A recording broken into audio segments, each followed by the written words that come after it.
Well, good afternoon, folks. Welcome back to the farm. She's a beauty of an evening here this evening. We're getting to that time of year where you come out in the morning and it's chilly. You need a coat or a sweater. And then you come home from work and you lost your shirt. It's so hot.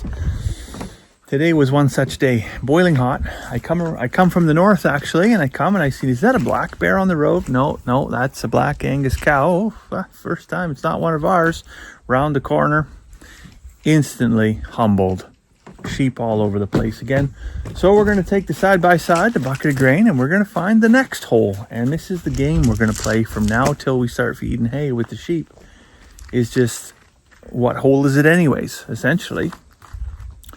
Because they know that, of course, the cows just moved off, right? So they know that there's still some morsels, some tasty little morsels that they can nibble on, and they want it real bad.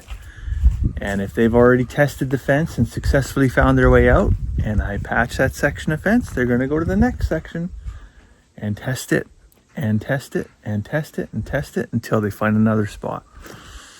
And like I said, this is the game we play until this isn't white, or this isn't green anymore and it's turned white. It's first week of September, so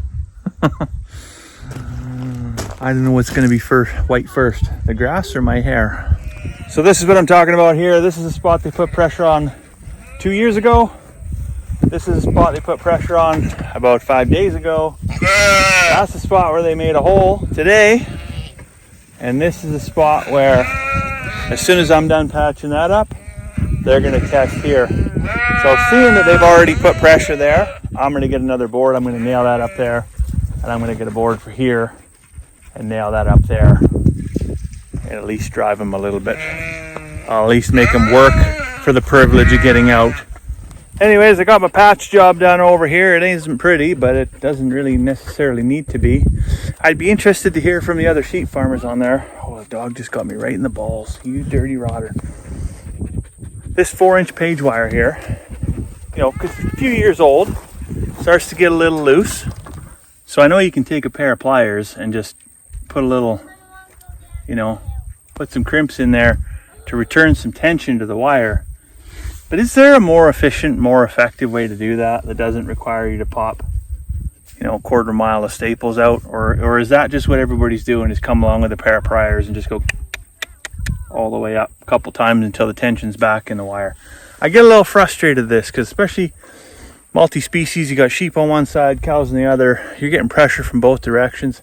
We put some barbed wire on one side just to kind of stop the cows from doing it, but definitely this time of year when the grass looks, well, it looks like a Triscuit with no cheese, it's pretty unpalatable.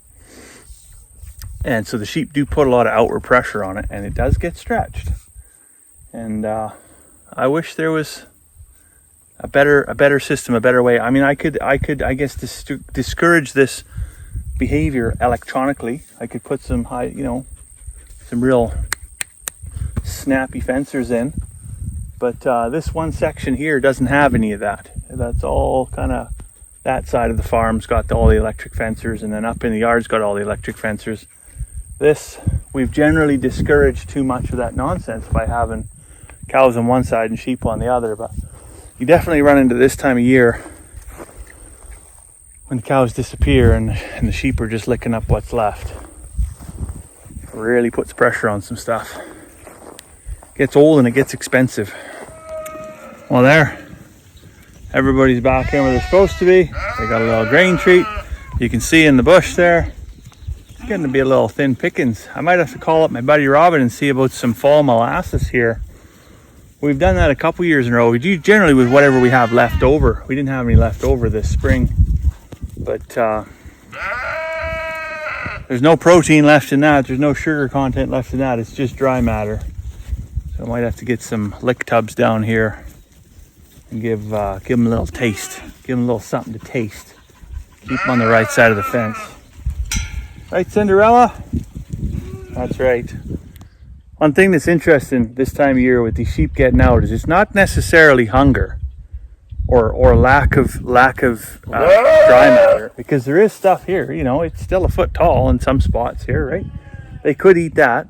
But it's not entirely about palatability either, because I could go over there and I could drop 5 buckets of grain, and they could eat until their bellies were full, and then they would still break through the fence and have a little dessert snack on the wrong side of the fence, just to be a-holes. Anyway, speaking of dessert snacks and supper time, we haven't had any yet. We come and dealt with the animals first. So me and the kids, we're gonna rip up to the house here, go see a man about some slow roasted chicken, and find something for dessert that we deserve. Maybe a bit of ice cream. I think there's a few ice cream sandwiches left. You kids want an ice cream sandwich? Yeah. It's a date. So I'll let you go for now. Hopefully you're having a fantastic evening. We'll see you tomorrow.